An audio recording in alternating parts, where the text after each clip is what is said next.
अस्सलाम वालेकुम, good morning espresso में खुश आमदीद। मैं हूं अली अनीक सैयद और मैं हूं हिना आदिल। उम्मीद है आप खैर खैरियत से होंगे। आज के दिन का आगाज आपने अच्छा सा कर लिया होगा, अगर नहीं किया जनाब तो कर लीजिए। आज है जुम्मा, जुम्मे को कहा जाता है सईदुल अय्याम। और आज के दिन एक रिमाइंडर मैं आपको देती हूँ, वो ये है कि दरूद इब्राहिमी कसरत से पढ़िएगा, जुम्मे की नमाज का खास तौर पर एहतमाम कीजिएगा और दुआओं में पूरी उम्मत मुसलमान को याद रखिएगा। जनाब पाकिस्तान के हवाले से बहुत खबरें हैं, इसके साथ साथ हमारे शो में भी आज बहुत सारे मेहमान ऐसे हैं जिनसे आपकी मुलाकात करवानी है। कुछ दिन ऐसे सेलिब्रेट किए जा रहे हैं जिसके हवाले से हमारे खुसूसी गेस्ट हमारे साथ मौजूद होंगे। सबसे पहले लेकिन बात कर लेते हैं, अर्ज़े पाक को दहशतगर्दों से पाक करने का जो मिशन है वो तेज़ कर दिया गया है और सिक्योरिटी फोर्सेस ने फितना और खवारिज के दहशतगर्दों के खिलाफ भरपूर एक्शन किया है और औरकज़ई हमले में मुलविस तमाम 30 खवारिज अंजाम को पहुंचा दिए गए हैं। सिक्योरिटी ज़राए के मुताबिक lieutenant colonel Junaid Tariq, major Tayyab Rahat और नौजवानों की शहादत में मुलविस दहशतगर्दों को जहन्नुम वासिल कर दिया गया है और सिक्योरिटी फोर्सेस मुल्क भर से दहशतगर्दी के खात्मे के लिए भी पुराज़्म है। उधर सिक्योरिटी फोर्सेस ने डेरा इस्माइल खान के इलाके दराबंद में ऑपरेशन किया है और भारतीय हिमायत याफ्ता फितना उल खवारिज के 7 दहशतगर्द हलाक कर दिए गए हैं और फायरिंग के तबादले में पाक फौज के बहादुर अफसर मेजर सप्तान हैदर शहीद हो गए हैं। मेजर सप्तान हैदर शहीद की नमाज जनाजा चकलाला गैरिजन में अदा कर दी गई। तर्जुमान अफवाज पाकिस्तान लेफ्टिनेंट जनरल अहमद शरीफ चौधरी पिशावर हेडक्वार्टर्स में आज दोपहर 2:30 बजे एक अहम न्यूज़ कॉन्फ्रेंस करेंगे। दूसरी जानिब गुज़िश्ता रोज़ वफाकी काबीना इजलास से खिताब में वज़ीर आज़म शहबाज शरीफ ने कहा कि बस बहुत हो गया, दहशतगर्दी का सर कुचलना होगा, आग और पानी का खेल मजीद नहीं चल सकता। वक्त आ गया है कि दहशतगर्दों के खात्मे के लिए ठोस फैसले करें। मुल्क में फितना फैलाने की हरगिज़ इजाज़त नहीं देंगे और गर्द हमसाया मुल्क से आकर पाकिस्तान में दहशतगर्दी करते हैं। अफसोस है कि दोस्तनुमा दुश्मन दहशतगर्दों को तहफ़्फ़ुज़ दे रहे हैं। उधर अफगानिस्तान के दारुल हुकूमत काबुल में धमाका सुना गया है और तर्जुमान अफगान हुकूमत ज़बीउल्लाह मुजाहिद का यह कहना है कि किसी नुकसान की इतला मौसूल नहीं हुई है, धमाके की तहकीकात कर रहे हैं, घबराने की ज़रूरत नहीं है।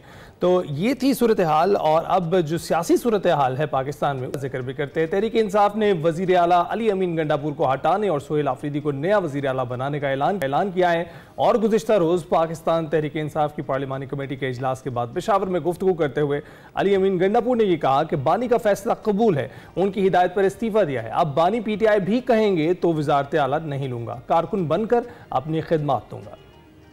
हमारे लीडर जो इमरान खान का जो भी फैसला है हमें 1-1 हर तरह से कबूल है और इंशाल्लाह हमारी तमाम पार्टी जो है हमेशा की तरह मुत्तहिद है और तमाम ने खान साहब के फैसले पर एतमाद का इज़हार किया है। ये जो हुकूमत बना रही है कुछ चक्कर, उस पर भी हमने सारी लहमत बना लिया अपना और इंशाल्लाह हम इनकी क्यों भी ऐसी साजिश जो है कामयाब नहीं होने देंगे। पख्तूनख्वा जो है वो इमरान खान का गढ़ है और गढ़ रहा है हमेशा और इंशाल्लाह ये गढ़ रहेगा। मैं इनको चैलेंज करता हूँ कि सियासी तौर पर ये हुकूमत नहीं गिरा सकते हमारी।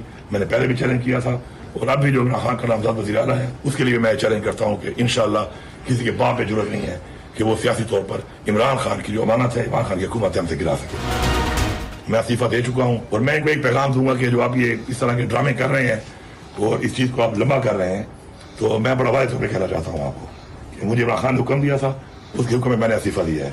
तो आप ये टाइम ज़ाया करके ये जो ड्रामेबाजी कर रहे हैं इससे आप गुरेज करें। मुझे वैसे अगर ऑफर दोबारा आएगी भी सही तो मैं करूंगा भी नहीं, ये मैं बता रहा हूँ आपको कि मैंने खान साहब को ये पैगाम भेज दिया है और मैंने उनको बताया है कि अब खान मुझे कहे तो मैं दोबारा नहीं करूंगा। एज ए वर्कर जो मेरी जिम्मेदारी है मैं पूरी करूंगा, पार्टी पोजीशन मैं इस वक्त बिल्कुल नहीं लूंगा। और उधर अली अमीन के बाद मरकजी क़यादत को तब्दील करने की भी बातें हो रही हैं। ज़राए के मुताबिक चेयरमैन PTI बैरिस्टर गौहर को भी ओहदे से हटाए जाने का इम्कान जाहिर किया जा रहा है और उनकी जगह फिर जुनैद अकबर को नया चेयरमैन PTI बनाए जाने का इम्कान है। चेयरमैन PTI बैरिस्टर गौहर ने ओहदे से हटाए जाने की तरदीद की है। सारी अफवाह है, हमारी पार्टी मजबूत है और हमारी चेयरमैनशिप का कोई इशू नहीं है। एक चीज़ मैं आपको पहले बताता हूँ, ये वो लोग कर रहे हैं जो चाहते हैं हमारे पास सर्टिफिकेट न मिले। मैं इस वक्त चेयरमैन हूँ, चेयरमैन इनफैक्ट खान साहब ही है, लेकिन मैं चेयरमैन हूँ। हमारा केस इलेक्शन कमीशन के सामने सब जुडिस है, हमारा केस हाई कोर्ट के सामने सब जुडिस है। अगर आज मैं इवन रिज़ाइन भी करूँ तो हमारी पार्टी विदाउट हेड हो जाएगी और हमारी पार्टी मुकम्मल ख़त्म हो जाएगी सुप्रीम कोर्ट। और दूसरी जानिब वफाकी वज़ीर इत्तलात अताउल्लाह तारड़ कहते हैं कि जेल में बैठा बानी PTI दहशतगर्दों का स्पॉन्सर है। गंडापुर से रंजिश थी कि तुम दहशतगर्दों की ठीक सहूलतकारी नहीं कर रहे हो, सोहेल आफरीदी के जरिए दहशतगर्दों की सहूलतकारी की इजाजत नहीं देंगे। अली अमीन गंडापुर से रंजिश ये थी कि तुम दहशतगर्दों की ठीक तरह से सहूलतकारी नहीं कर पा रहे। तुम्हें जो कहा जाता है कि तुम दहशतगर्दों की सहूलतकारी करो, दहशतगर्दों को पूरा सपोर्ट करो और उनके खिलाफ कार्रवाइयां बंद करवाओ। शायद अली अमीन गंडापुर उस हद तक ये मिशन पूरा नहीं कर सके, बानी चेयरमैन पीटीआई का, जिस हद तक उनको तवक्को थी। अब उन्होंने कहा कि ऐसा बंदा लाओ जो एक फ्यूजिटिव और एक इश्तहारी और एक भगोड़े मुराद सईद का करीबी साथी हो और दहशतगर्दों के हवाले से भी वो एक नरम गोशा रखता हो। तो जनाब, सारी सूरत हाल पर हमने बात करनी है। मैं ज्वाइन कर चुके हैं सीनियर तज्जियाकार शौकत पराचा साहब। अस्सलाम वालेकुम पराचा साहब, गुड मॉर्निंग, कैसे हैं आप? जी वालेकुम अस्सलाम, thank you so much. Paracha साहब, वैसे तो शहर इक़्तिदार का मौसम ठंडा है, सियासी दर्जा हरारत बढ़ता हुआ दिखाई दे रहा है और सबसे पहले अगर हम बात कर लें ये औरंगज़ई में जो फितना और ख़वारिज के दहशतगर्दों के खिलाफ सिक्योरिटी फोर्सेस ने भरपूर जवाबी कार्रवाई की है और जो औरंगज़ई हमले में मुलव्वस तमाम 30 ख़वारिज हैं अंजाम को पहुँचा दिए गए हैं। आज DGISPRA का हम प्रेस कॉन्फ्रेंस भी करने जा रहे हैं, आप क्या कॉमेंट करेंगे इस पर? देखिए, दहशतगर्दी एक संगीन मसला है और रोजाना की बुनियाद पर शहादतों का सिलसिला जारी है। यंग नौजवान क्रीम ऑफ द नेशन जो है वो कौम पे कुर्बान हो रही है। कला कमा होना चाहिए, दहशतगर्दी का खात्मा होना चाहिए। और कल प्राइम मिनिस्टर ने, शहबाज शरीफ ने काबीना के सामने जो बातें की वही हर पाकिस्तानी के दिल की आवाज है कि एनफ इज एनफ, अब बहुत हो चुका, अब बर्दाश्त नहीं हो सका। और जिस ऑपरेशन की आपने बात की, या इसी तरह के द्रावन वाला ऑपरेशन भी हुआ जिसमें और भी 7 फौरज मारे गए, और आज भी जो प्रेस कॉन्फ्रेंस होगी, एक अच्छी बात है अल्हम्दुलिल्लाह, डिस्पाइट ऑल ऑड्स, कि कौम का मोरल भी बुलंद है और अफवाज पाकिस्तान का भी। यानी 2 दिन पहले जो कोर कमांडर इजलास का एलामिया आया, एक बार फिर अश्योर किया गया कि दहशतगर्दी का हर सूरत में खात्मा किया जाएगा और अफवाज पाकिस्तान, मुसल्लह अफवाज जो हैं वो डिटर्मिन्ड हैं इस मेनेस को खत्म करने के लिए। तो ये जो नेशनल एफर्ट है सारी, इस नेशनल एफर्ट को जब इदारे एक दूसरे को सप्लीमेंट करेंगे, मसलन कल पार्लियामान में, कौमी असम्बली में वजीर दिफा ने भी यही बातें की, कौम का मोरल उन्होंने बताया, फिर उन्होंने हुकूमत का रिजॉल्व बताया, मुसल्लह अफवाज का रिजॉल्व बनाया, और ये उन्होंने भी कह दिया कि सवाल ही पैदा नहीं होता कि इस चीज को इसी तरह से आगे बढ़ने दिया जाए। उन्होंने अफगानिस्तान की भी बात की कि अफगानिस्तान में डेलीगेशन जाकर उनसे बात करेगा। इसलिए जो आज प्रेस कॉन्फ्रेंस होगी, होपफुली इन्हीं लाइंस पे ही होगी। कोर कमांडर इजलास में लिए गए फैसलों के बारे में वो मजीद बताया जाएगा, लेकिन कल प्राइम मिनिस्टर ने जो सम अप किया कि एनफ इज एनफ, यही हुकूमत की, यही रियासत की पॉलिसी अब नजर आ रही। बिल्कुल ठीक। तो शौकत साहब, अब पीटीआई की पॉलिसी के हवाले से भी बात करते हैं। केपी में तब्दीली की गई है, अली अमीन गंडापुर की जगह सोहेल आफरीदी को नामजद करना पीटीआई का आपको लगता है दुरुस्त फैसला है? देखें, कभी महमूद खान को बना दिया था, उधर उस्मान बुज़दार को बना दिया था, इधर अली अमीन खान गंडापुर को भी तो खुद ही खान साहब ले आए ना, और इसी तरह पंप एंड शो में ले आए। इसी तरह कहा था उन्होंने कि मेरा सबसे अहम आदमी है। जब उस्मान बुज़दार को बनाया था तो कहा था वसीम अकरम प्लस को लेके आ रहा हूँ। आज वो वसीम अकरम प्लस कहाँ है? तो जब ये कहा जाए कि जी फैसला गलत है या दुरुस्त है, इससे निकल के सोचना चाहिए कि ये फैसला हो गया, इसके मुज़म्मरात क्या होंगे, इसकी इम्प्लीकेशंस क्या होंगी। और उसी कॉन्टेक्स्ट में जिसमें मैं पहले बात कर रहा था, कम से कम वफाकी हुकूमत ने जोड़ दिया उसके साथ कि ये अब टेररिस्ट की फैसिलिटेशन करेंगे। जो कल वजीर इत्तलात ने प्रेस कॉन्फ्रेंस की, उन्होंने तो वादे कह दिया कि अली अमीन खान गंडापुर को इसलिए हटाया गया कि वो पूरी फैसिलिटेशन नहीं कर रहे थे। लेकिन ये एक नौजवान है, आईने पाकिस्तान तो मना नहीं करता, जो भी ऐवान का रुकन होगा, जो मेंबर होगा प्रोविंशियल असेंबली का, वो बन सकता है चीफ मिनिस्टर। और पार्टी जो इक्तदार में है, जो पावर में है, जो अक्सरियत में है, उस पार्टी की तरफ से वो आ रहे हैं। हाँ, बहुत सारी बातें हो सकती हैं कि जी अली अमीन खान को क्यों हटाया जा रहा है, ये जो कनोटेशन यहाँ फेडरल गवर्नमेंट बना रही है, इसी के बेसिस पे उनका जो प्रोनाउंसमेंट्स हैं पहले वाली। लेकिन ये जरूर बात है कि खान साहब ने जो फैसला दिया, उन्होंने मुल्क में सियासी टकराव वाली कैफियत को अपग्रेड कर दिया। अच्छा। यानी अगर कहीं कहीं अली अमीन खान गंडापुर जो है वो आके बैठते थे, एक दफा जप्फी डाली तो बड़ा एतराज हुआ कि जी आपने उन लोगों के साथ जप्फी क्यों डाली, फिर भी एक इंटरप्रोविंशियल कोऑर्डिनेशन काइंड ऑफ थी। जो सुहेल आफरीदी की पहले स्टेटमेंट्स रही हैं वो तो बहुत सख्त हैं, और वो कल उन्होंने जो ट्वीट्स किए कि जी हट जाओ या डट जाओ, फिर उन्होंने कहा कि मेरी तरजीह खान साहब की रिहाई और सिक्योरिटी मामलात हैं। यही दोनों तो मामलात फंसे हुए हैं, खान साहब की रिहाई भी फंसी हुई है और सिक्योरिटी सिचुएशन। अच्छा पराजा साहब, आपके ख्याल में अब ये डायरेक्ट टकराव का फैसला कर लिया गया है पाकिस्तान तहरीक इंसाफ की जानिब से, और जिस तरह से आपने वफाकी वज़ीर इत्तलात की प्रेस कॉन्फ्रेंस का जिक्र किया जिसमें उन्होंने सुहेल आफरीदी को, दहशतगर्दों को ये कहा गया कि उन्हें सहूलतकारी के लिए बुलाया गया है, तो वफाक के जहन में इस हवाले से खदशात तो मजीद बढ़ गए हैं। तो सुहेल आफरीदी को आगे चलकर कौन कौन से चैलेंजेस दरपेश होंगे? देखिए, सबसे बड़ा चैलेंज तो बैलेंस रखना है कि एक तरफ वो कहते हैं मेरी खान साहब की रिहाई तरजीह है, और दूसरी तरफ उनकी बतौर chief executive of the province कुछ जिम्मेदारियां हैं। यानी सूबे का वजीर, एक इलेक्टेड वजीर आला, उससे यही तवक्को होती है कि गवर्नेंस के मामला ठीक करे, सिक्योरिटी के मामला ठीक करे, लोगों के जो मसाइल हैं उनको ठीक करे। मसलन अभी जो पीछे सैलाब आया था, आपने देखा कि मामला तो केपी से शुरू हुए। यानी बुनेर में मैं खुद भी गया, बुनेर में कवरेज करने के लिए, मैंने शो किया रिकॉर्ड वहां जाकर। सर्दी तो आ गई, अभी तो ऊपर बाबूसर भी तो खैबर पख्तूनख्वा में है, वहां तो बर्फबारी शुरू हो गई। लेकिन इस सारी सूरत हाल में जिनके घर बह गए, जिनके गांव बह गए, उनको तो पूछने वाला कोई नहीं है, अभी तक तो शेल्टर नहीं मिला उनको। और जब स्वात में, बुनेर में बर्फबारी होगी तो उनका क्या हाल होगा? तो क्या ये प्रायोरिटी हमें नजर आ रही है इस पॉलिटिक्स में या हार्ड लाइन लेने में?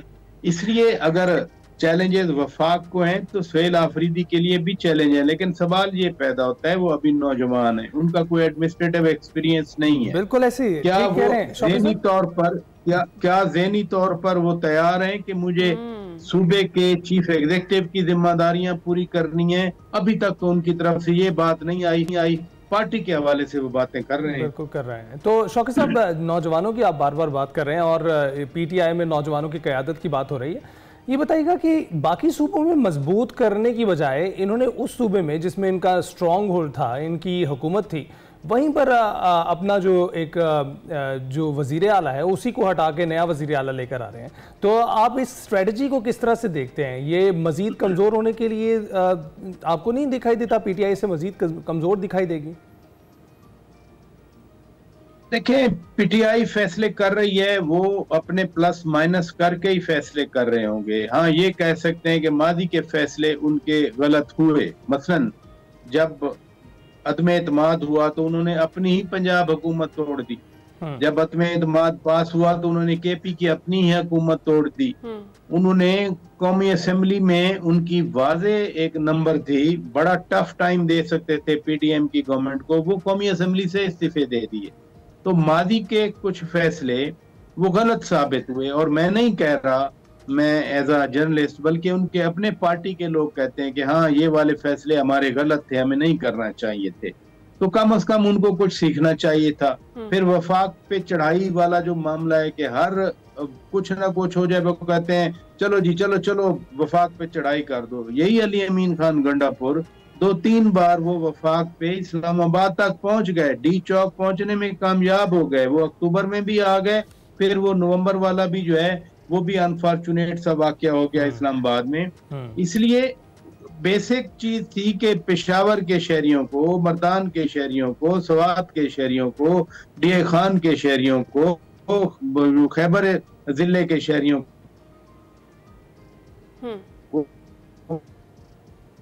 को या हजारा में लोगों खेब है, लेकिन टकराव में वो एक टकराव का ऑर्गन बनी रही। अच्छा। और अब तो और ज्यादा चांसेस बढ़ गए ना। ठीक है। अच्छा, तो पराजा साहब, ये तब्दीली है, एक और तब्दीली का भी जिक्र किया जा रहा है। वो ये कहा जा रहा है कि चेयरमैन पीटीआई बिस्टर गौहर को ओहदे से हटाया जाएगा और इम्कानात ये हैं कि उनकी जगह जुनैद अकबर को नया चेयरमैन पीटीआई बनाया जाएगा। तो ये तब्दीलियां आप एक तरफ कह रहे हैं कि इनके माजी के फैसले ये इंडिकेट करते हैं कि इनके हक में दुरुस्त साबित वो नहीं हुए, तो अब ये जो तब्दीलियां हैं ये भी आगे चलकर खराबी पैदा कर सकती हैं?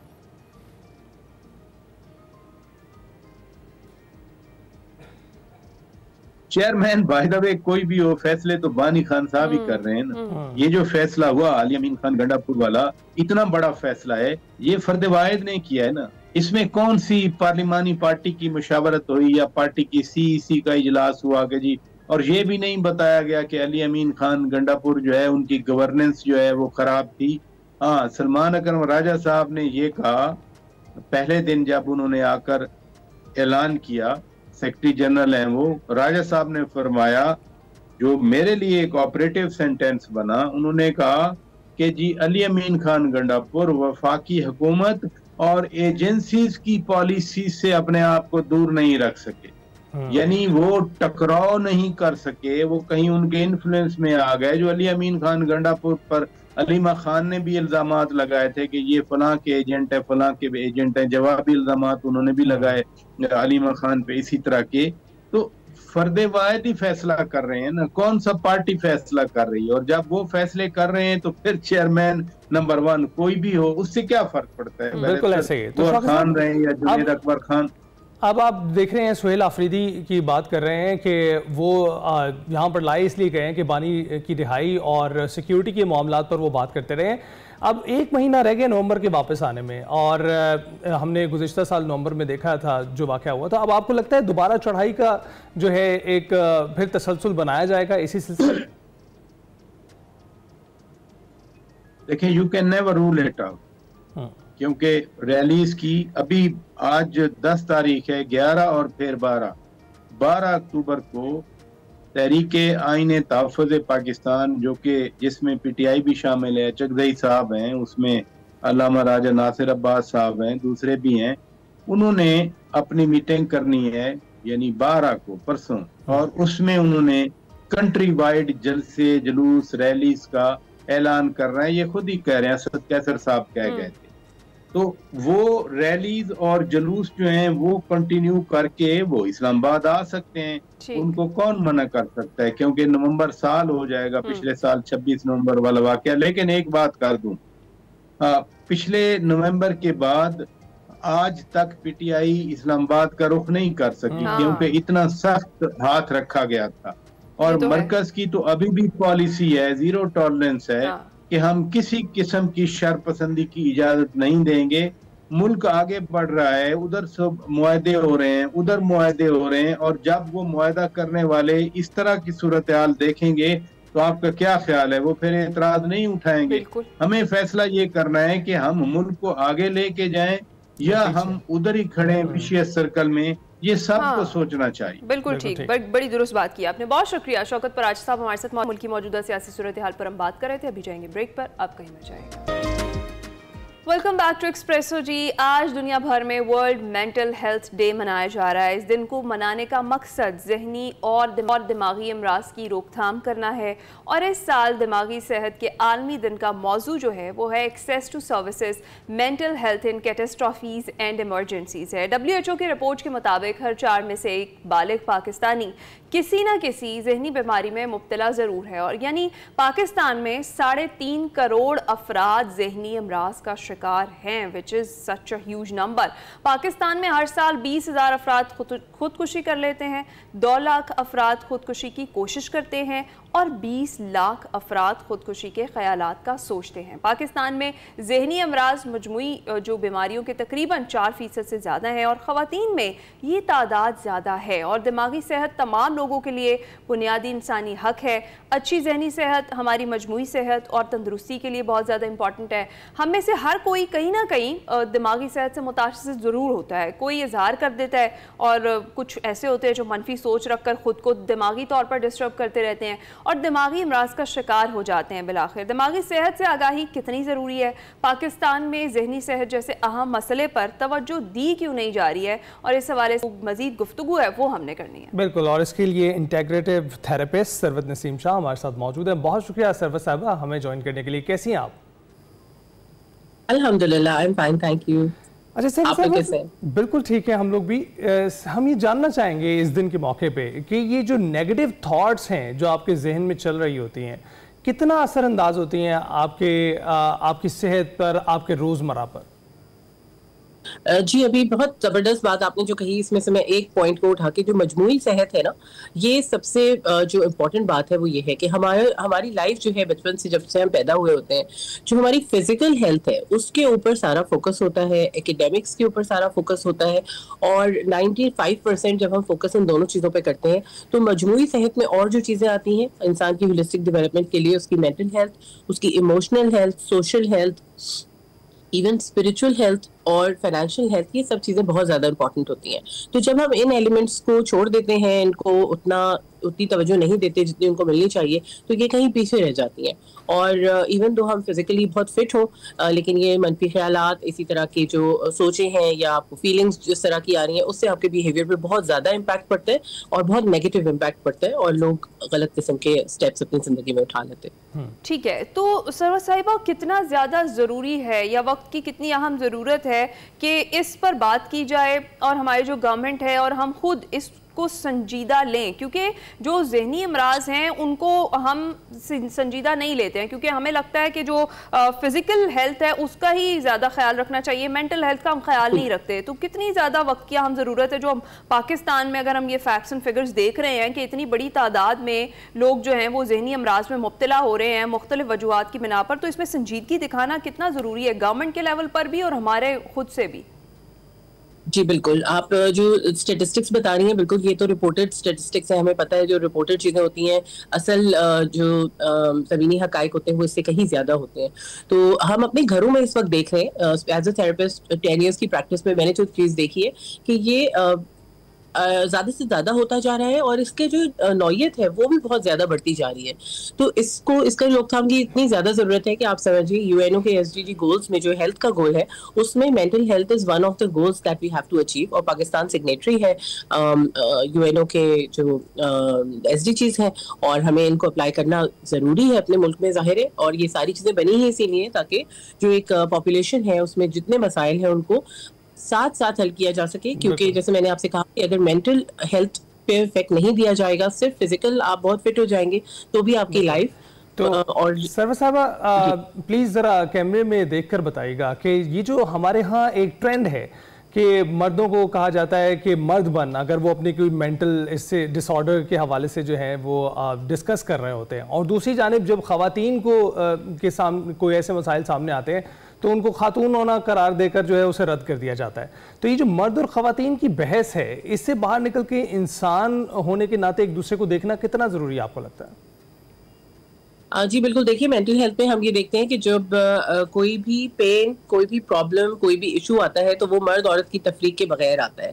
हाँ, ये हो सकता है कि मर्द और औरत की जो एक्सपीरियंसेस हैं वो डिफरेंट है, हम सोशली और कल्चरली उनको अलग अलग तरीके से देखते हैं, तो उनके प्रॉब्लम्स अलग अलग तरह से हमारे सामने आते हैं। लेकिन मर्द उतना ही ज़्यादा मेंटल सिचुएशन से जितनी उनकी जिम्मेदारियाँ होती हैं, या स्पेशली जैसे आप देखिए सुसाइड के जो स्टेटिस्टिक्स हैं उसमें मर्द हजरात बहुत ज्यादा आइडिएशन सुसाइड की करते हैं यहाँ पे, क्योंकि ये सारी चीजें इनकी स्टेटिस्टिक्स हमें मिलती नहीं। अभी मुझे परसों एक स्टेटिस्टिक मिली एक यंग लड़के ने जो कि टीन एज में था, उसने जहर खा के सुसाइड कर ली।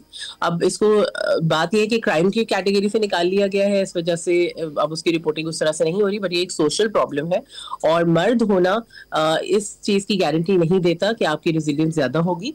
ये चीजें तब हो सकती हैं जब आपका कोपिंग मैकेनिज्म बेहतर हो, आपने अपनी जिंदगी में जो मसाइल आए जिंदगी में अपनी डेवलपमेंटल नीड्स के हिसाब से उसको एक्सप्रेस किया, आपको उसका सोल्यूशन मिला अपने घर में, अपने स्कूल में, अपने फ्रेंड्स के साथ, और इसको रिजॉल्व करते हुए जब आप आगे बढ़े तो आप एक हेल्दी इंसान होंगे, मेंटली एंड इमोशनली रेगुलेटेड इंसान होंगे। और अगर आपको इन चीजों का सोल्यूशन नहीं मिला तो आप स्ट्रगल कर रहे होंगे, चाहे आप मर्द हो चाहे औरत। ठीक है। अच्छा डॉक्टर साहब, आपको लगता है कि आफ्टर कोविड-19 अगर हम देखें उसके बाद जिंदगी काफी तब्दील हो गई है, डिप्रेशन जो है वो बड़ा आम हो गया उसके बाद, क्योंकि बहुत ज्यादा टाइम हमें बहुत सारे लोगों के लिए तो बड़ा आइडियल टाइम था, अपनी फैमिली के साथ उन्होंने स्पेंड किया, लेकिन बहुत सारे लोग इसमें अकेले भी हो गए, और उसके बाद से ये जो डिप्रेशन और इसके जो केसेस हैं वो बढ़ना भी शुरू हो गए। अगर मैं अपने इर्द गिर्द भी देखूं तो क्या आपको लगता है कि ऐसा हुआ है? और ख़ास तौर पर जब ये पेरेंट्स ने या फिर हमने अपने बच्चों के साथ या फिर बड़ों ने जो स्क्रीन टाइम है उसमें इजाफा किया है, तो उसके बाद ये जो मेंटल डिजीज़ेज़ हैं ये ज़्यादा अटैक करना शुरू हो गई हैं।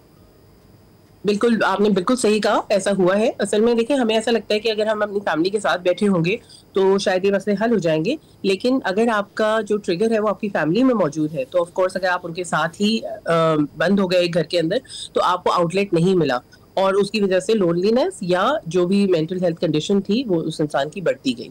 अगर एक इंसान अपनी फैमिली को मिस कर रहा था या उसको अपनी फैमिली के साथ टाइम नहीं मिलता था और कोविड में उसको वो वक्त मिल गया तो उसके लिए वो बेहतरी बन गया।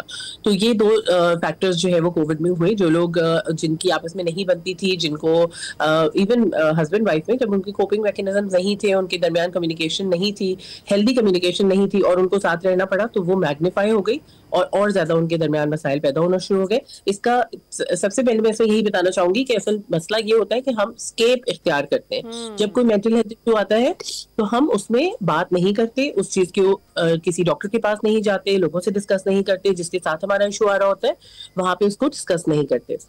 तो ये डेंजरस हो जाता है आगे चल के। तो डॉक्टर साहब एक और चीज वो ये है कि इसको बड़ा मायूब समझा जाता है कि कोई थेरेपी के लिए जाए या फिर कोई अपनी मेंटल हेल्थ के लिए फिक्रमंद हो, उसे कोई चीज़ ट्रिगर कर रही है तो वो थेरेपी चाह रहा हो और वो साइकोलॉजिस्ट के पास जाए या साइकेट्रिस्ट के पास जाए तो उसको घर ही में लोग ताने कसना शुरू कर देते हैं कि ये तो पागल हो गया है या हो गई है या फिर ये ड्रामे हैं, ऐसी कोई बीमारी नहीं होती। और ख़ासतौर पर कितना ज़्यादा ज़रूरी है कम्युनिकेशन, ख़ासतौर पर अगर हम फैमिली में ही देखें, अगर हमें लग रहा है कि कोई एक जो हमारा मेंबर है फैमिली का वो थोड़ा सा लोनली है और वो अगर रूटीन से हटकर उसके मामलात कुछ दिखाई दें तो फौरी तौर पर फिक्र करने की जरूरत है कि जिस तरह से हम समझे किसी शख्स को एक फिजिकल डिजीज है, इसी तरह से मेंटल डिजीज को भी उसी तरीके से देखा जाए। इसमें भी एक बात और ऐड करता चलूं, वो डॉक्टर्स को भी जो है पागलों का डॉक्टर कह के बुलाने लग जाते हैं और ये फिक्रे कसने का जो कल्चर है वो आपको पता है कि कितना आम है हमारे यहाँ। जी बिल्कुल, ये भी एक बुलिंग की फॉर्म है। आप समझ लें कि किसी को अगर कोई तकलीफ है और वो उसकी हेल्प लेने जा रहा है तो उसको बुली करना और उसको उसकी हेल्प ना लेने देना। असल में ये जो मैं आपको इसका बेसिक से बताऊं, सबसे पहला प्रॉब्लम ये है कि हमारे अवेयरनेस नहीं है। अब जो एक मेंटल हेल्थ इशू और मेंटल इलनेस या मेंटल डिजीज ये बिल्कुल डिफरेंट चीजें हैं। अपनी मेंटल हेल्थ का ख्याल रखना, अगर आपको वर्क प्लेस स्ट्रेस हो रहा है, अगर आपको एग्जाम से डर लग रहा है, थोड़ी बहुत एंग्जाइटी इज हेल्दी। अगर आपको एग्जाम से पहले डर लग रहा है और आप और पढ़ाई कर रहे हैं या आपने एक एक्स्ट्रा ट्यूशन ले ली, this is healthy, this is actually helping you achieve your goal. लेकिन अगर वो एंग्जाइटी इतनी बढ़ जाए कि आपकी इतनी तबीयत खराब हो जाए कि आप अपना एग्जाम देने ही ना जा सके, तो ये एक इशू आ गया। तो अब आपको उसको रिजॉल्व करना जरूरी है, चाहे आपके घर वाले इसमें आपकी काउंसलिंग कर दें, चाहे आपको कोई दवाई पढ़ के कोई वो मिल जाए, सुकून मिल जाए, चाहे आपको डॉक्टर के पास जाना पड़े। अब यहाँ पे सबसे पहले ये होता है कि आमतौर पे लोगों को पता नहीं होता कि हमें प्रॉब्लम हो रहा है, उसके बाद उनको ये नहीं पता होता हमें किसके पास जाना है। तो first line of figure out करना बहुत जरूरी है, जिसमें आप जैसे जो लोगों का किरदार बहुत आम है। सरवर साहिबा बहुत बहुत शुक्रिया हमसे गुफ्तगू करने की। और जैसा कि सरवर साहिबा ने बताया है कि अगर आपकी मेंटल हेल्थ दुरुस्त नहीं होगी तो आप अल्ट्रा फिट भी हों उसका कोई फ़ायदा नहीं है, क्योंकि दिमाग से ही आप अपनी बॉडी भी संभालते हैं, अपना मुआशरा भी संभालते हैं, अपनी फैमिली भी संभालते हैं, तो उसका ख्याल रखना सबसे ज़्यादा ज़रूरी है। ब्रेक के बाद आ सकते हैं। Welcome back. प्रोग्राम में आगे बढ़ते हैं। आपको बताते हैं कि अज़रबैजान में होने वाले CIS गेम्स 2025 में पाकिस्तान के अब्दुल रहमान ने रेसलिंग में ब्रॉन्ज मेडल जीत लिया है और पाकिस्तानी रेसलर अब्दुल रहमान ने ब्रॉन्ज मेडल की बाउट में तुर्कमानिस्तान के अब्दुल मुकीद नबी को शिकस्त दी है। पाकिस्तानी रेसलर ने 65 kg मुकाबलों में तीसरी पोजीशन हासिल की है और उन्होंने ये जो पोजीशन हासिल की है वो 10-5 से जीती है। फैसला कुन बाउट के पहले राउंड में अब्दुल रहमान ने 3, दूसरे में 7 टेक्निकल पॉइंट्स हासिल किए और इससे कबल अब्दुल रहमान ने क्वार्टर फाइनल में बेलारूस को भी शिकस्त दी। सेमीफाइनल में पाकिस्तानी रेसलर किर्गिस्तान के खिलाड़ी से हार गए थे। इस पर बात करने के लिए हमारे साथ अब्दुल रहमान मौजूद हैं, उन्हीं से जानते हैं उनकी जर्नी के हवाले से। अस्सलाम वालेकुम, गुड मॉर्निंग, कैसे हैं आप अब्दुल रहमान? वालेकुम सलाम, मैं बिल्कुल ठीक, आप कैसे हैं? अल्हम्दुलिल्लाह। सबसे पहले तो भाई आपको बहुत बहुत मुबारकबाद। ये बताएं कि कैसा एक्सपीरियंस रहा CIS गेम्स में पार्टिसिपेशन का और ये ब्रॉन्ज मेडल जीत कर लाने का?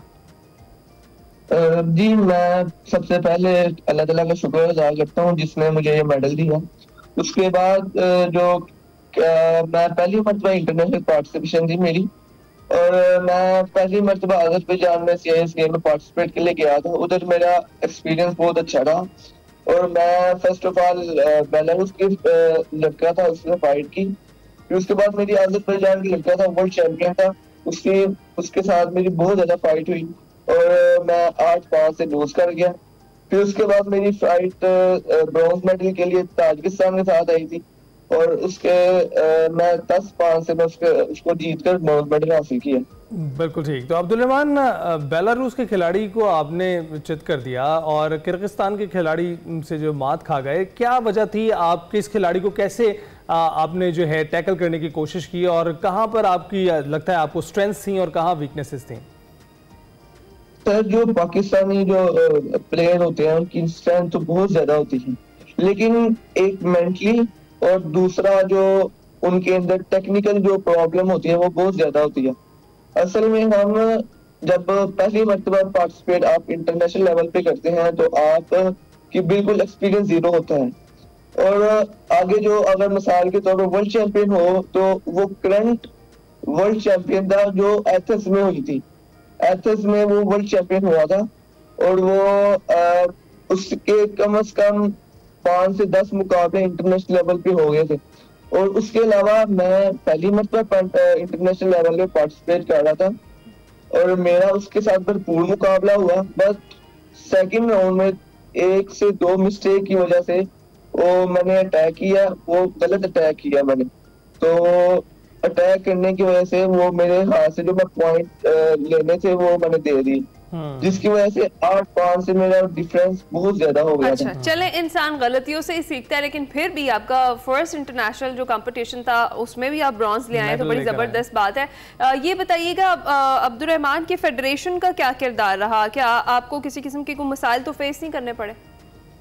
सर, जो फेडरेशन होती है उनका काम ये होता है कि वो पैगाम हुकूमत के तरफ से लेते हैं और हमें देते हैं, और फेडरेशन जो है वो सिर्फ इतने काम में इन्वॉल्व होती है कि उन्होंने हमें सिर्फ पहले बताना होता है कि आप इंटरनेशनल कंपटीशन में जा रहे हैं और आपको क्या नाम है, ये आप इतनी तारीख को निकलेंगे और इतनी देर में वापस आएंगे। सिर्फ इंटरनेशनल एज ए पोस्ट हमें काम करती है, डील करती है। बिल्कुल ठीक। तो अब्दुल-रहमान, बहुत सारे खिलाड़ी इंडिपेंडेंटली भी जो है शिरकत कर रहे होते हैं, कितना जरूरी है फेडरेशन के साथ इल्हाक आपका? सर, फेडरेशन के बगैर कोई आप इंटरनेशनल पार्टिसिपेट नहीं कर सकते। अकॉर्डिंग टू UWW जो इंटरनेशनल वो कमेटी बनी है उसके अंदर आप फेडरेशन के अलावा पार्टिसिपेट बिल्कुल नहीं कर सकते। उसके अलावा फाइनेंशियली भी आप इतना वो नहीं कर सकते कि उनके वो बहुत ज्यादा होते हैं, जिसकी वजह से फेडरेशन का इल्हाक जरूरी होता है। ठीक है अब्दुल-रहमान, फ्यूचर में कौन सी ऐसी गेम है या इस तरह की जिसमें आप पार्टिसिपेट करने का इरादा रखते हैं? जी बिल्कुल, आज से बिल्कुल 15 से 20 दिन बाद यूथ एशियन गेम है। ठीक है, वो ओलंपिक काउंसिल ऑफ एशिया करवा रही है। वो एक एज ओलंपिक गेम है और पूरी एशिया की मिसाल के तौर पर एशिया की ओलंपिक है वो, और बहुत टफ कंपटीशन है उसके अंदर। चलिए, हम आपको गुड लक बोलेंगे जी, उसके लिए हमें उम्मीद है कि वहां से भी आप मेडल लेकर आएंगे, लेकिन इस बार गोल्ड लेकर आएंगे। बहुत शुक्रिया अब्दुल-रहमान मौजूद थे और अपनी जर्नी हमारे साथ शेयर कर रहे थे। अभी हम जाएंगे ब्रेक पर, आप कहीं मत जाइएगा। प्रोग्राम के दूसरे हिस्से में खुशामदीद जनाब। टॉप ऑफ द आवर आपको लिए चलते हैं सुबह सवेरे सिरन किनारे और देखते हैं कि वकार अहमद मलिक वहां पर आज क्या एक्सप्लोर कर रहे हैं।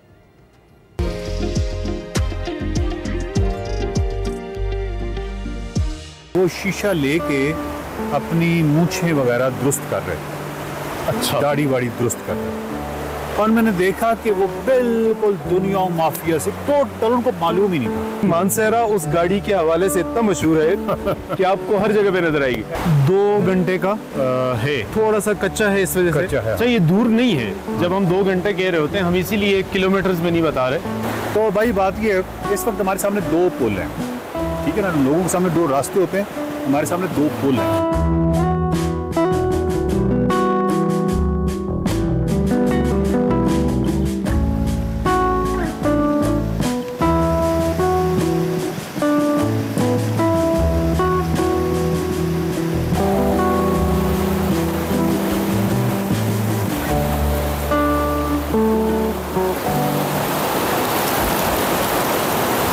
ठंडा है? क्या क्या हाल है, वाह वाह।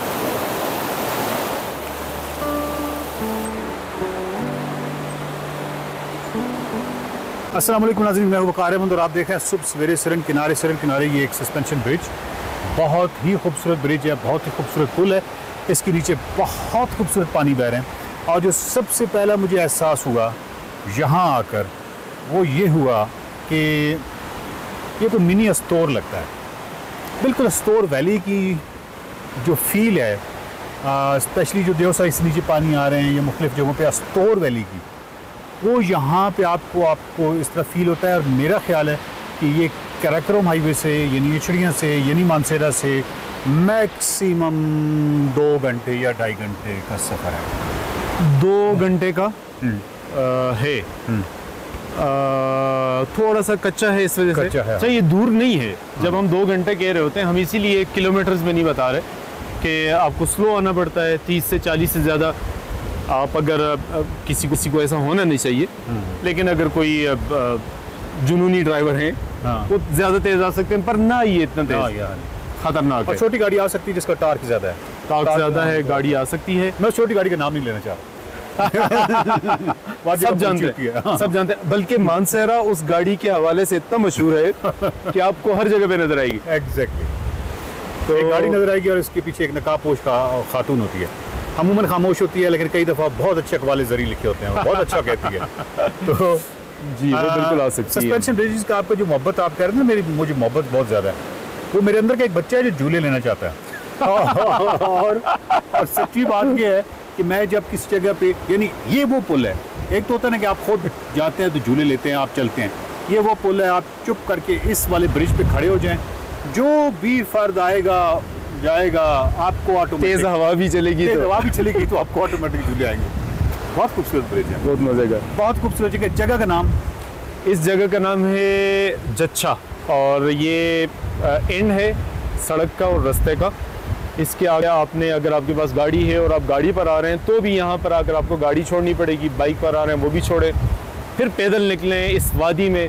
इस वक्त जो हवा चल रही है यहाँ पर, ये आपको उड़ा उड़ा के लेके जा रही है। और वो हम शायरी में पढ़ते थे ना, जुल्फों के साथ अटखेलियाँ करती हुई हवा। जुल्फे रही नहीं है। मुंडा गुच्छा जो है वो उससे कितना तकरीबन हम कहेंगे कितना फासला है यहाँ पे? ये मंडा गुच्छा से किलोमीटर्स में तो 3-4 है। इतना ही है, बाइकर के लिए भी उतना 15-20 मिनट में आ जाते हैं आप सुकून से। अब आपको जरा मिनी स्टोर दिखाएं। अच्छा, मैंने स्टोर देखा नहीं है तो आप स्टोर का हवाला दे रहे हैं। कुमराट में देखा है तो ये उसकी झलक, मुझे वो वाली झलक इसमें महसूस होती है। बिल्कुल। स्टोर भी शायद मैंने सुना है बहुत खूबसूरत है, लेकिन अभी जाना नहीं हुआ। बस आप नज़दीक पहुंच गए हैं, बिल्कुल ऐसे ही है ना। चले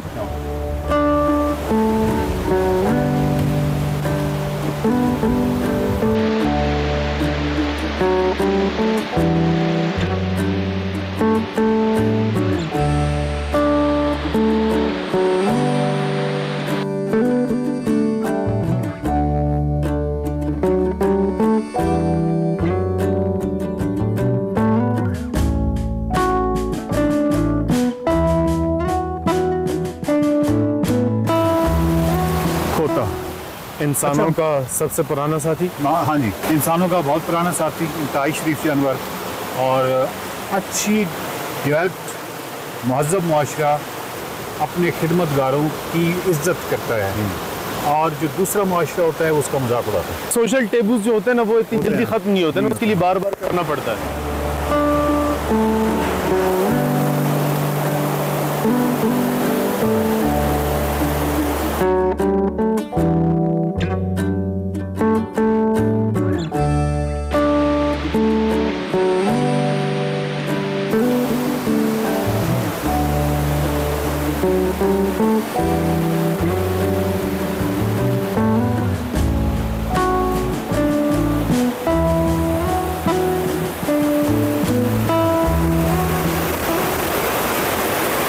क्या खूबसूरत है जी, बहुत अच्छी। और एक बात मैं कहूँ वो ये कि अभी ने एक मंज़र मैंने देखा, वो मंज़र ये था कि यहाँ पे एक साहब बैठे हुए थे और वो शीशा लेके अपनी मूंछें वगैरह दुरुस्त कर रहे, अच्छा दाढ़ी वाड़ी दुरुस्त कर रहे। और मैंने देखा कि वो बिल्कुल दुनिया माफिया से टोटल, उनको मालूम ही नहीं था कि इधर क्या हो रहा है। दुनिया माफिया नहीं कहा मैंने कहा दुनिया माफिया दुनिया माफिया से मुकम्मल तौर पे कटे हुए, इतनी बारीकी से। अच्छा। और बिल्कुल गुम थे। मैं समझता हूँ ये एक ऐसा संजीदा काम है जिसके लिए इतना ही वो होना चाहिए। हम जो फोकस शहरों में क्या करते हैं, पता नहीं हमें क्या दौड़ लगी हुई है, तो ये बड़े सुकून से करने वाले काम है। उन्हें बिल्कुल तवज्जो परवाह नहीं है कि आपके उनके इर्द गिर्द नहीं था। एक्सप्रेस टेलीविजन के ऊपर प्रोग्राम रिकॉर्ड हो रहा है, वकार अहमद मलिक आए हुए हैं, पैदल चल कर आए हैं, लाहौर से आए हैं, कोई परवाह नहीं, कोई परवाह नहीं। वो उस वक्त बिल्कुल गुम थे। मुझे बड़ा अच्छा लगा कि एक्चुअली जो लाइफस्टाइल था इंसान का फॉर लास्ट नोन हिस्ट्री, तो वो कुछ इसी तरह था, क्योंकि ऐसी जो क्या कहते हैं जो हमारी ज़िंदगी थी वैसी थी, अपने आप में मगन, अपनी ज़िंदगी में मगन, बजाय इसके कि बहुत सारी चीज़ों में मगन। चीज़ों की बजाय वो अपने आप में, अपनी शख्सियत में, अपने चेहरे पे और अपने इर्द गिर्द मौजूद जो माहौल है, खूबसूरती है, उसमें मगन। शायद वो ये सोच रहे हों बैक ऑफ द माइंड कि चक्की को आटा दाने लेके जाने हैं, पिसवाने हैं, आटा निकालना है। कसम ने उनके चेहरा बता रहा था, वो ये भी नहीं सोच रहे थे, वो मेडिटेशन में थे, वो किसी और दुनिया में थे। तो भाई बात ये है, इस वक्त हमारे सामने दो पुल हैं, ठीक है ना। लोगों के सामने दो रास्ते होते हैं, हमारे सामने दो पुल हैं। एक पुल जिससे हम ऊपर से होके आए, नीचे भी पुल है।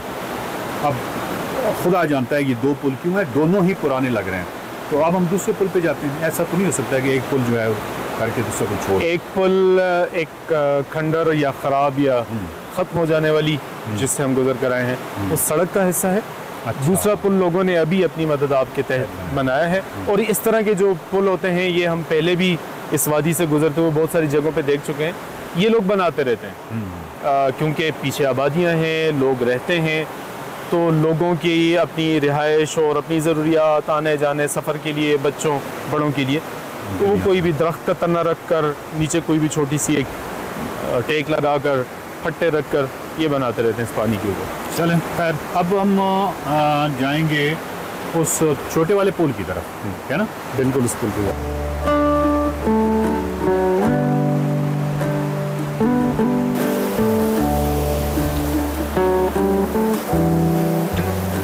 तो ये जच्चा था और बहुत ही खूबसूरत जगह, यहाँ से लेके यहाँ तक मुख्तलिफ बूटियाँ, और इसमें अगर आप और डिटेल में जाएं, पानी गिर रहे हैं, बहुत खूबसूरत जगह है। और जिस तरह के मैंने मेरी बैग पर नीचे ना पानी के कतरे गिर रहे हैं, तो बड़ा वो अजीब से लग रहा है जैसे। तो खैर अगली किस्त में मुलाकात होगी, देखते रहिए। सुबह सवेरे सिरन किनारे, अभी देखिए ना बीच में है, अभी वक्फा है, जब तो देखते रहिए आपके सुबह सवेरे सिरन किनारे। मैं बिल्कुल ये कहना चाह रहा हूँ, लेकिन मैं तो आपके इंतजार में हूँ। एपिसोड नंबर कहाँ पहुँच चुका है, आपके पास अब गुंजाइश नहीं है, बहुत काम रहेगी।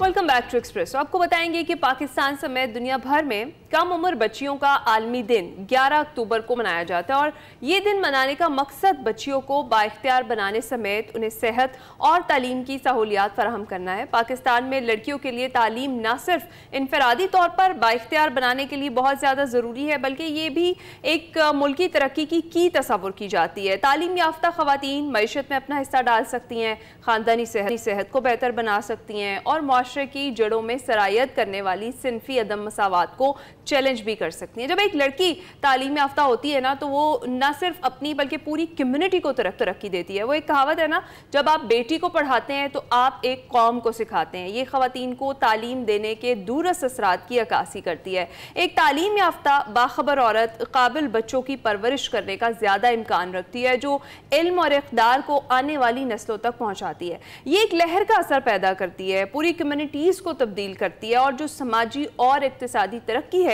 उसको फ़रोग देती है। ख़वातीन को तालीम देने से कम उम्री की शादियों में भी ताख़ीर में मदद मिलती है, गुर्बत में कमी आती है और उन्हें ज़िंदगी में अपने बाखबर फ़ैसले करने की ताकत भी मिलती है, जिससे हमारा मुल्क तरक्की की राह पर चल पड़ता है और इस पर मुल्क की तरक्की पर भी मस्बत असर पड़ता है। लड़कियों की तालीम में सरमायाकारी करके पाकिस्तान अपने मुस्तकबिल में सरमायाकारी कर रहा है और आने वाली नस्लों के लिए एक ज़्यादा मुनसिफाना, मसावी और खुशहाल माशरे की तामीर कर रहा है। माएँ अपनी बेटियों को तालीम दिलाने में कलीदी किरदार अदा करती हैं। इस अहम मौजू पर आज हमने बात करनी है और इसमें बात करने के लिए हमारे साथ मौजूद हैं डॉक्टर निशात रियाज, CEO मलाला फंडस्तान। प्रिया, हमें ज्वाइन करने के लिए कैसी हैं आप? Thank you so very much, बहुत शुक्रिया, बहुत बहुत खुश हूँ जी। मैं तो होपफुल भी हूँ और पुरुमीद भी हूँ। Thank you for having me. Doctor साहब, बहुत ही अच्छा इनिशिएटिव है गर्ल चाइल्ड का दिन मनाना, लेकिन आपको क्या लगता है कि ये डेवलपिंग कंट्रीज में भी मनाया जा रहा है और जो डेवलप्ड कंट्रीज हैं वहाँ पर भी मनाया जा रहा है? इसको यकसा मनाने का मकसद आप कैसे देखते हैं, जहाँ पर ख़वातीन का किरदार काफ़ी नुमाया नज़र आता है और जो डेवलपिंग कंट्रीज़ हैं वहाँ पर तो इसकी ज़रूरत है ही? देखिए जी, बच्ची डेवलप्ड कंट्री में हो, डेवलपिंग कंट्री में हो, ग्लोबल नॉर्थ में हो या साउथ में हो, बच्ची वही है। आजकल आपको पता है इक्वालिटी से ज़्यादा इक्विटी की बात है कि वो जेंडर बच्चा हो, बच्ची हो, उम्र हो और जस्टिस का जो हमारा कॉन्सेप्ट है वो सब के लिए है। तो ग्लोबल नॉर्थ और ग्लोबल साउथ में सब के लिए international day of the girl, जैसे कि बाकी इंटरनेशनल डेज भी मनाए जाते हैं, ऐसे मनाते हैं और इसकी ज़रूरत भी बहुत है। इसलिए कि साल में 365 दिनों में से एक ऐसा दिन होना चाहिए जब हमें अपने हुकूक और अपनी जिम्मेदारियों का एहसास दिलाने के लिए, याद दिलाने के लिए हो। International day of the girl हो, इसी तरह से इंटरनेशनल वुमेंस डे हो, इंटरनेशनल लिटरेसी डे हो। ये सारे दिन जी अहद वफा होते हैं हमारी याद दिलाने के लिए कि बच्ची जहाँ पे भी हो वहाँ पे उसके हुकूक, उसके राइट्स का आगे बढ़ना सब एक तरफ हर एक के लिए लाजमी है।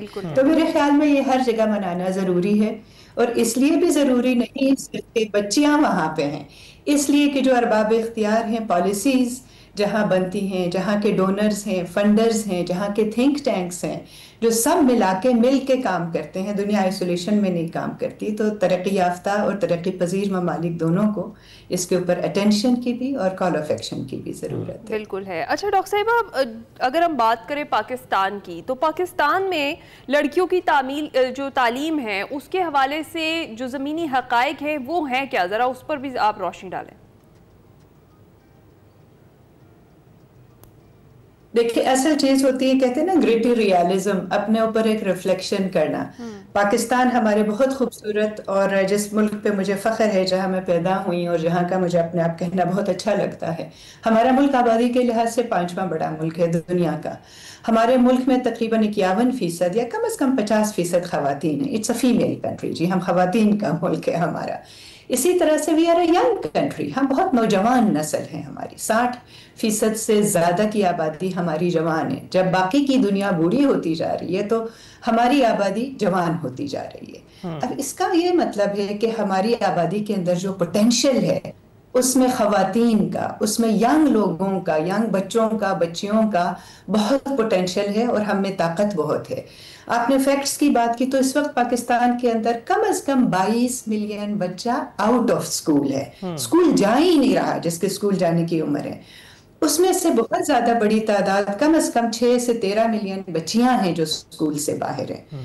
लेकिन मेरा मसला ये नहीं है कि सिर्फ स्कूल से बाहर है। मेरा हमेशा ये सोचती हूँ कि हमने ये भी देखना है कि जो बच्ची स्कूल जा रही है क्या वो सेफ है, क्या उसका स्कूल जाने का दिल करता है, क्या वो वहां पे सीख रही और क्या वहां पे वो थ्राइव कर रही है या नहीं। तो सिर्फ स्कूल ना जाना एक बहुत बड़ा अलमिया भी है, but at the same time जो बच्चियां स्कूल जा रही हैं उनका स्कूल के अंदर उनके साथ क्या हो रहा है, क्या उन्हें वो तालीम मिल रही है, क्या उन स्पेसेस ऑफ लर्निंग में हैं जहां बच्ची अपनी पोटेंशियल को अच्छी तरह से इस्तेमाल कर सके और मुल्क के लिए, अपने लिए फायदे के लिए कर सके, क्या वो कर रही है। दैट्स बिल्कुल डॉक्टर साहबा, ये तो नज़र में है कि जिन जगहों पर जो गर्ल चाइल्ड हैं उनको उनका इस्तेहसाल हमें मुख्तलिफ नौइयत में नज़र आता है और हमें नज़र आता है कि वो सिक्योर कितनी हैं सड़कों पर निकलते हुए, अपने आप को कितना महफूज फील करती हैं और सोसाइटी कितनी प्रोटेक्शन देती है उनको, क्योंकि छोड़ा तो जा नहीं सकता उनको, और साथ रखते हुए भी प्रॉब्लम होती है, और हर जगह पर हमें जो है ना मर्द ही क़यादत करता हुआ नजर आता है। तो ऐसे मुआशरे में आपको क्या लगता है कि शुरू कहाँ से करना चाहिए? बच्चियों को एम्पावर करने के लिए इब्तिदा कहाँ से होनी चाहिए? असल बात यह है जनाब, जो कहते हैं ना वुमेन एम्पावरमेंट, वुमेन को एम्पावर करें, ये करें लफ्ज जो है ये बड़ा ही देने वाला, गिवर है, यानी किसी के पास ताकत है तो वो बच्चियों को दे दें। बच्चों को ताकत देने की जरूरत ही नहीं है, दे आर ऑलरेडी एम्पावर्ड। बात जरूरत इस बात की है कि आप उनकी एम्पावरमेंट पे, आप उनकी पोटेंशियल पे, आप उनकी तरक्की पे, आप उनकी मेहनत पे, आप उनकी हिम्मत पे एतबार करें और उन्हें वो करने दें करना चाहती हैं। इससे पहले जो आपने इतनी प्यारी और खूबसूरत उर्दू में आपने कहा कि बच्ची के ऊपर एतबार करके उसका, आपने बहुत अच्छा वर्ड यूज किया जो मैं शायद उर्दू में भूल गई हूँ, कि आपने उसके ऊपर ट्रस्ट करना है, उसको अपने चॉइसेस, किस तरह से उसने अपने चॉइसेस का इख्तियार करना, बाइख्तियार हो, वो अपने फैसले कुछ कर सके। आपने पहले स्टेप की बात की, मैं ये कहूंगी कि 3 चीजें हैं जी, ये हमारा मसला सोशल भी है, हमारा इकोनॉमिक भी है और हमारा सिस्टेमिक भी है। तो उसमें सोशल में मेरे ख्याल में डिमांड का मसला नहीं है। हर वालिदैन जो पेरेंट्स हैं वो अपनी बच्चों को स्कूल भेजना चाहते हैं। ये और बात है कि क्या तालीम पे उनका एतमाद है, क्या डिग्री हासिल करने के बाद नौकरी भी मिलती है, बाख्तियार भी बच्ची होते हैं या नहीं, उन्हें इज्जत भी मिलती है या नहीं, that's something which we need to tackle. But demand का मसला नहीं है, सप्लाई का मसला है। तो क्या बच्ची सबसे पढ़ी लिखी है या नहीं है, वो फाइनेंशियल खुद मुख्तार है या नहीं है, इमोशनली वो खुद मुख्तार है या नहीं है, अपने छोटे छोटे फैसले खुद कर सकती है या नहीं कर सकती है। तो वो हमने सोसाइटी से लेके, अपने पॉलिसीज से लेके, कम्युनिटीज से लेके, हमने एक पूरा इकोसिस्टम, कहते हैं ना जी, पूरा एक इकोसिस्टम बनाना है। जिस सड़क पे जाती है वो महफूज है, जिस स्कूल में जाती है वहां पे उसको वो माहौल मिल रहा है, नौकरी के लिए जब जाती है तो क्या उसके पॉलिसीज ऐसी हैं कि वो रिटेन भी करें, तरक्की भी करें, सिर्फ ग्लास सीलिंग ना तोड़े, क्या वो उसके स्टिकी फ्लोर्स भी हमने उठा दिए हैं या नहीं। तो वो इकोसिस्टम पूरा बनाना है, और इसमें पॉलिसी भी है, इसमें हमारी सिविल सोसाइटी भी है, वालिदैन भी, और बच्ची का खुद का अपना किरदार, हम सबको मिलकर इसको इंश्योर करना। अच्छा डॉक्टर साहिबा, एक जानिब तो ये मसला है जो हमें नज़र आता है कि जिस तरीके से बच्चियों की कम उम्र में शादी भी कर दी जाती है, स्कूल नहीं भेजा जाता, और ये आपने वही कहा कि पूरा इकोसिस्टम इन्वॉल्व होता है, घर से शुरू होता है, फिर सोसाइटी और फिर गवर्नमेंट भी किसी लेवल पर रिस्पॉन्सिबल है इसकी। तो एक दूसरी जानिब भी है, वो रुख है, दूसरा रुख, जहाँ पर हम देख रहे हैं कि हमारी बच्चियाँ आलमी मैदानों में जा रही हैं, और वो पढ़ाई का मैदान हो, गेम्स हो, कोई भी चीज़ हो, उसमें वो पाकिस्तान का भी नाम रोशन कर रही हैं, अपनी फैमिली का भी, तो हर तरीके से पार्टिसिपेट कर रही हैं। कोई ऐसी चीज़ नहीं है जिसमें वो लड़कों से हमें पीछे दिखाई देती हूँ। ये कितना खुशआइंद है। आप देखें अल्लामा इकबाल का कितना प्यारा शेर है जी, वो ये कहते हैं ना, जरा नम हो तो ये मिट्टी बड़ी ज़रख़ेज़ है साक़ी। तो वो हमारी, आप जिस बच्ची को मौका मिला, बल्कि इनमें से जितनी हमारी सक्सेसफुल स्टोरीज हैं, रोल मॉडल्स हैं, खेल के मैदान में आपने कहा, मार्शल आर्ट से लेके, बॉक्सिंग से लेके, फुटबॉल से लेके, क्रिकेट से लेके, हॉकी से लेके, स्क्वॉश, कहाँ हमारी बच्चियां नहीं हैं। इसी तरह साइंस के मैदान में आप देखें, इसी तरह हमारे राइटर्स, ऑथर्स, अदब के मैदान के आप अंदर देखें, यूनिवर्सिटीज में देखें, हमारे आम रिसर्चर्स की दुनिया में आप देखें, जहाँ पे जिन बच्चों को मौका मिला या जिन्हें मौका नहीं मिला, उन्होंने अपने लिए मौका बनाया भी। उन रोल मॉडल्स को, उन एग्जाम्पल्स को जी हमें एम्पलीफाई करने की बहुत जरूरत है। एक तो सेलिब्रेट करें, मुझे अपने मुल्क पे फख्र है, लेकिन एक चीज पे हमेशा अफसोस होता है, जब कोई बच्ची आगे बढ़ने की कोशिश करती है ना, बहुत हम सेलिब्रेट उसकी जिंदगी में नहीं करते, कहीं ना कहीं वो कोई खामी ढूंढने की कोशिश करते हैं, इसने ये नहीं किया, कमजोरी निकाल के उसको हम एम्पलीफाई करते हैं। तो एक तो रोल मॉडल्स करिकुलम में डालें जी। जब से मैं बड़ी हुई, मोहतरमा फातिमा जिना हैं हमारी, इसी तरह के हमारे रोल मॉडल्स, क्या अभी इस जमाने के रोल मॉडल्स, क्या हम उनको एम्पलीफाई करने में, आगे लाने में हम कामयाब हुए या नहीं हुए। जब पोस्टर लगते हैं, जब इश्तिहार बनते हैं, तो क्या हमने उन अनसंग हीरोज कहते हैं ना, जो हिडन आपके पावरफुल फिगर्स है, क्या हम उनको लाने में, आगे लाने में हुए हैं या नहीं हुए? उनको कैसे, उनकी जिंदगियों में कैसे सेलिब्रेट करें? बिल्कुल, उनको उनके माँ बाप या ना सिर्फ वो अनसंग हैं बल्कि कुछ संग हीरोज भी हैं हमारी, जिस तरह से आप हैं और बच्चियों के लिए अपना किरदार अदा कर रही हैं इस मुआशरे में।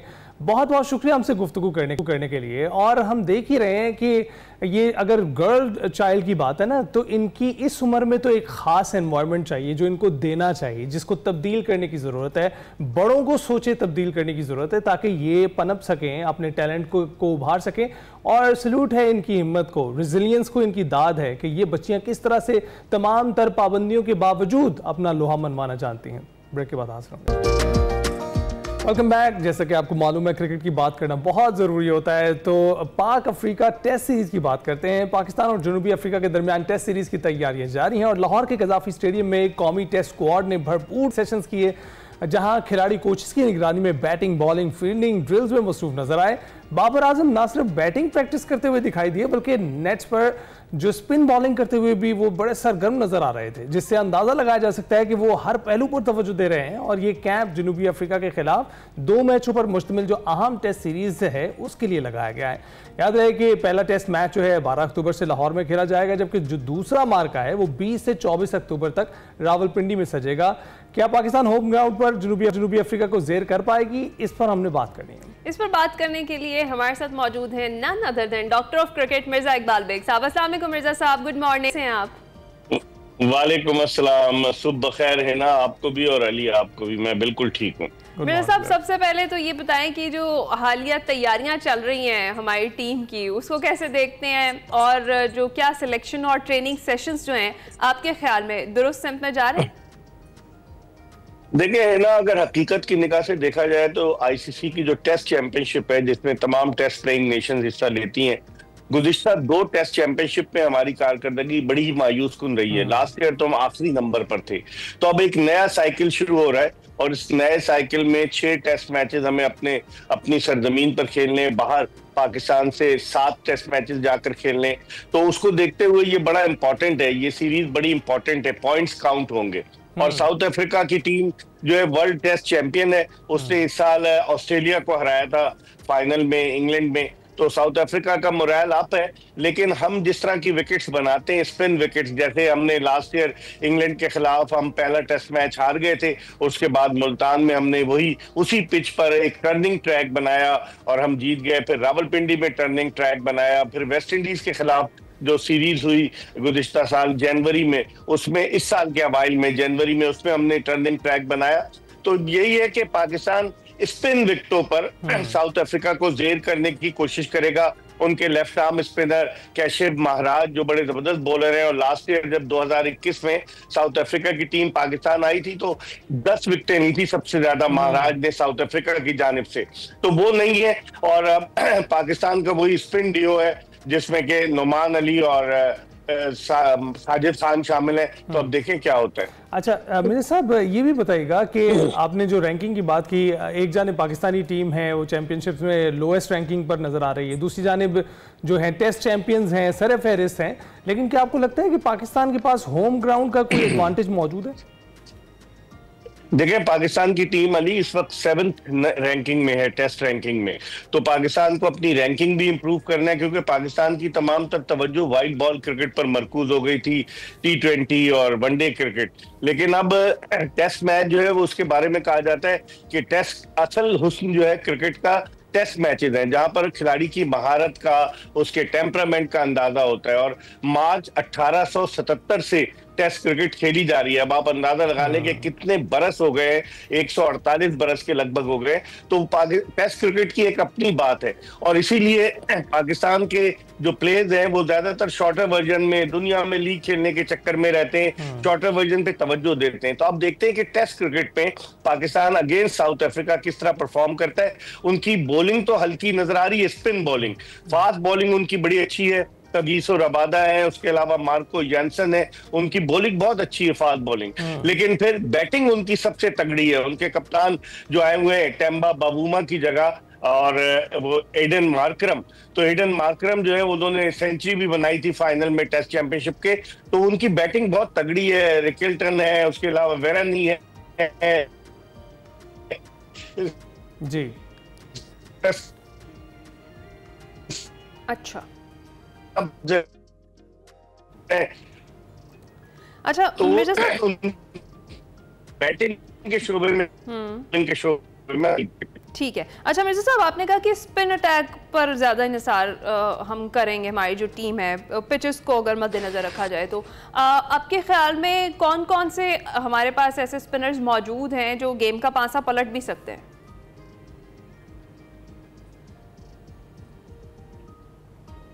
जी मिर्जा साहब, आप तक आवाज़ पहुंच रही है हमारी? देखिए ना, इन दोनों में जो है वो बड़ी जी आवाज आ रही है आपकी। जी प्लीज कंटिन्यू मिर्जा साहब। तो आवाज आ रही है मेरी अली? जी जी आ रही है मिर्जा साहब, अब आना शुरू होगी, कंटिन्यू कीजिएगा।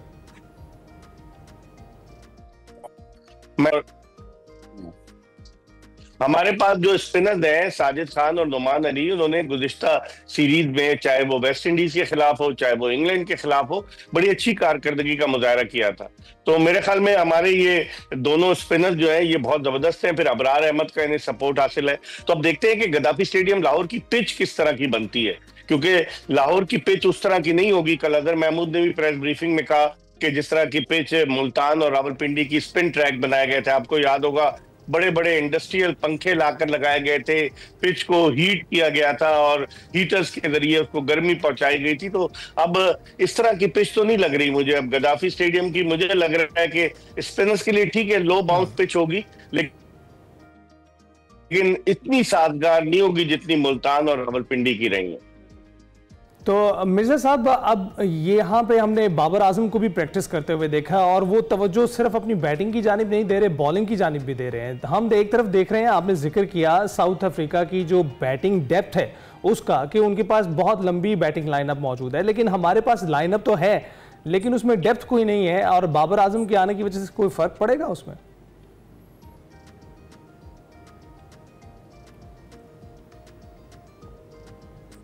जी मिर्जा साहब।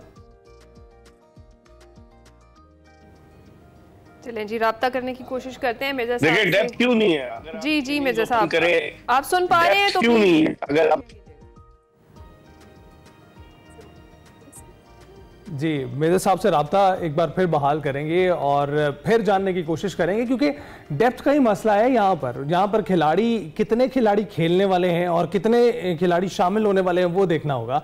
हमने देखा साहब ज़्यादा फरहान परफॉर्म करते हुए हमें नजर आए हैं, लेकिन साइम अयूब हमें परफॉर्म करते हुए नहीं दिखाई दिए। लेकिन जो हिमायती हैं वो ये कहते हैं कि वो दूसरी जानिब परफॉर्म कर रहे हैं, वो स्पिन बॉलिंग में परफॉर्म कर रहे हैं। तो स्पिनर्स की ज़रूरत तो हमें है, लेकिन वो एक बैट्समैन के तौर पर खेल रहे हैं जो स्पिनर के तौर पर परफॉर्म कर रहे हैं। तो काफ़ी कंफ्यूजन नजर आती है पाकिस्तानी लाइनअप में। लेकिन होम ग्राउंड का एडवांटेज है ना, आपको लगता है होने वाला है हमें किसी सूरत? हो भी सकता है और नहीं भी, क्योंकि हमारी जो टीम है ना उससे हम कुछ भी एक्सपेक्ट कर सकते हैं। जहाँ खेल रहे होते हैं वहाँ पर खेलते खेलते एकदम से मैच हाथ से निकल जाता है और बहुत सारी जगहों पर जो इसके बरक्स होता है। मिर्जा साहब हमारे साथ मौजूद है एक बार फिर से। जी मिर्जा साहब, अगर आप मुझे सुन पा रहे हैं तो प्लीज़ आप कंटिन्यू कीजिएगा। हाँ, मैं ये कह रहा था ना कि अगर आप अपने बॉलिंग अटैक को देखें तो हमारा स्पिन बॉलिंग अटैक बड़ा तगड़ा है। और ये जो पूछ रहे थे कि डेप्थ, हमारी बैटिंग में डेप्थ है। इमामुल हक वापस आए, इमामुल हक के साथ अब्दुल्ला शफीक इनिंग्स ओपन करेंगे। फिर उसके अलावा शान मसूद है, बाबर आजम, मोहम्मद रिजवान, सलमान अली आगा। पाकिस्तान की बैटिंग खासी तगड़ी है, तो ये नहीं कह सकते कि आप डेप्थ नहीं है। पाकिस्तान की बैटिंग में डेप्थ है। और ऑलराउंडर्स में अब किसको खिलाते हैं, क्या करते हैं, क्योंकि मुझे लग रहा है कि ये एक फास्ट बॉलर और एक ऑलराउंडर के साथ, यानी शाहीन शाह अफरीदी और हसन अली के साथ शायद ये जाए। और फिर उसके अलावा स्पिनर जिनके पास हो, तो सलमान अली आगा भी ऑफ स्पिन बॉलिंग कर लेते हैं। तो एडवांटेज तो है पाकिस्तान को बैटिंग और बॉलिंग दोनों शुबों में, क्योंकि साउथ अफ्रीका की टीम जो है वो इंग्लैंड में जीती है आईसीसी टेस्ट चैंपियनशिप। तो उनकी पिचेस, साउथ अफ्रीका की पिचेस उनके होम ग्राउंड पर जो है वो बाउंसी होती हैं। आपको याद होगा पाकिस्तान ने जो इस साल शुरू में साउथ अफ्रीका का दौरा किया था, दोनों टेस्ट मैचेस में पाकिस्तानी टीम को शिकस्त हुई थी। तो अब जब पिछली दफा 2021 में साउथ अफ्रीका आई थी तो पाकिस्तान ने टेस्ट सीरीज के दोनों मैचेस जो थे वो साउथ अफ्रीका को हराए थे, कराची और रावलपिंडी के। तो एडवांटेज पाकिस्तान को अब किस तरीके से यूटिलाइज करता है पाकिस्तान, ये देखना होगा। बिल्कुल, किस तरह से यूटिलाइज करता है। बहुत बहुत शुक्रिया मिर्जा इकबाल बेग, हमें इस वक्त ताज़ा तरीन सूरत हाल से आगाह कर रहे थे। जो सीरीज आने वाली है we wish our team best of luck, और जो जहां खेल रहा है और जो खेल रहा है उसको अच्छी तरह से खेले ताकि हम मैच जीत सकें। बहुत देर हो चुकी है, अब उम्मीद करते हैं कि टेस्ट सीरीज अपने नाम करेंगे। ब्रेक के बाद हाजिर हूं। Welcome back. शो के इख्तिताम पर शामिल करेंगे हमारे फ्लैगशिप शो कारवां सराय की कुछ झलकियां। ये जो मौसमी तगय्युरात है, ये जो आबोहवा में तब्दीली आ रही है, इसके लिए हमने जहमत दी है राफ़े आलम साहब को। और राफ़े आलम साहब अजीब व गरीब ही चीज़ है, मुझे अभी तक समझ नहीं आ सकी इनकी। इनके बारे में मैंने कुछ वीडियोस भी देखी, इनके बयानात भी सुने, और लेकिन इन्होंने कहा, आपने इनका ही कहना है कि मैं कॉर्पोरेट लायर था और मेरा काम था जो ऑलरेडी रिच है उनको मज़ीद रिच बनाना। तो समझदार आदमी का दिमाग किसी को घूम सकता है। तो ये माहौलियाती लायर हो गए। अब जो पहले इनके पास रिचनेस थी वो भी कम हो गई। देखें जी, जो ये सरकारी जंगलात का निज़ाम है, जो हम फॉरेस्ट डिपार्टमेंट कहते हैं, और एक फॉरेस्ट का कानून भी है, अंग्रेज़ों के ज़माने का बना हुआ है, 1928 का कानून है। KPK में तो 2002 में उन्होंने कानून साजी करके उसको 21वीं सदी में ले आए। लेकिन उसका आप समझ लें मकसद एक ही है, अंग्रेज़ों के वक्त का मकसद कि दरख्त काटे जाएं ताकि रेलवेज़ में इस्तेमाल किए जाए, रेलवेज़ के कोयले के तौर पे इस्तेमाल किए जाए, जो हम कहते हैं रिसोर्स एक्सट्रैक्शन का कानून था। एक दफ़ा मैं गुजरात गया कोई फंक्शन, तो वहाँ पे कोई साहब थे, मेरे थोड़े बहुत फ़ैन थे। तो मुझे उन्होंने कहा जी कि उनका मोटरों का शोरूम है। तो वो कहते हैं जी चाय मेरे साथ। ठीक है, बारिश हुई थी और इतना सा कीचड़ था शोरूम के आगे तमाम। उसमें मुश्किल से मैं गया क्योंकि वो कीचड़ था, उसमें रास्ता सा बना हुआ था। तो वहाँ मैंने उनसे कहा चाय वाय के साथ कि उनके बड़े स्पॉटलेस कपड़े थे, नमाज पढ़ के आए थे माशाल्लाह, और यूँ करके ना ऊपर करके। तो मैंने उनसे कहा, मैंने कहा कि सर आप मतलब माशाल्लाह करोड़ों की गाड़ियाँ खड़ी हुई, तो 50 रुपये किसी को सफाई वाले को दे के यहाँ से अगर साफ़ करा दें। कहने लगे तार साहब फ़ायदा कोई नहीं, फिर बारिश होनी है, फिर आ जाना, क्या फ़ायदा। ये जो एटीट्यूड है, मेरी कमज़ोरी है कि मैं फिर गिलगित बल्तिस्तान की तरफ चला जाता। वहाँ पर उन्होंने प्लास्टिक बैन कर दिया, यहाँ पे क्यों नहीं हुआ? आई नो कि इट्स ह्यूज इंडस्ट्री। बिल्कुल, हम जाते हैं, सब्ज़ी जितनी है वो प्लास्टिक उसमें डालते हैं, और मतलब कहीं भी आप शॉपिंग करने जाए प्लास्टिक बैग्स हैं। बिल्कुल। और जिनको कहा गया है, एक मुहिम चली, तो वो कहते हैं जूट बैग है, इसके आप 40 रुपये एक्स्ट्रा देंगे, नहीं तो प्लास्टिक में दे देते हैं, अल्टरनेट देयर।